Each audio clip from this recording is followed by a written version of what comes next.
ఒక cinema sets మీద ఉండగానే నెక్స్ట్ సినిమాకు సంబంధించిన న్యూస్ తో ట్రెండింగ్ లో కనిపిస్తున్నారు హిట్ మెషిన్ అనిల్ రావిపూడి. వెంకటేష్ కళ్యాణం కాంబినేషన్ లో క్రేజీ మల్టీ స్టారర్ ను ఈ మధ్య పట్టాలెక్కించారు. సినిమా వర్క్ జరుగుతుండగానే ఈ దర్శకుడి నెక్స్ట్ హీరో ఎవరన్న విషయంలో న్యూస్ వైరల్ అవుతోంది.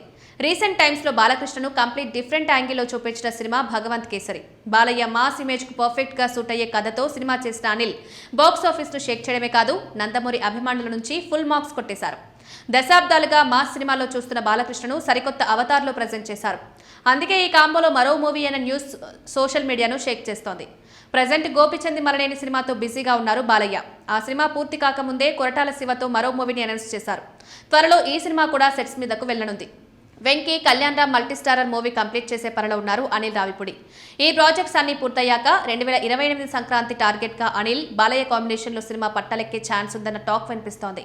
భగవంత్ కేసరి సినిమాతో ఇప్పటి వరకు బాలయ్య చేసిన రోల్స్ కు భిన్నంగా ఓ డిఫరెంట్ కాన్సెప్ట్ తో ఆడియన్స్ ముందుకు వచ్చిన అనిల్ రావిపూడి ఈసారి మాస్ గాడ్ కోసం ఎలాంటి కాన్సెప్ట్ ను సిద్ధం చేస్తున్నారన్నది ఆసక్తికరంగా మారింది. ప్రస్తుతానికి రూమర్ స్టేజ్ లోనే ఉన్న ఈ కాంబో తెర మీదకొస్తే మాత్రం మరోసారి బాక్సాఫీస్ షేక్ అవ్వడం ఖాయమంటున్నారు ఫ్యాన్స్.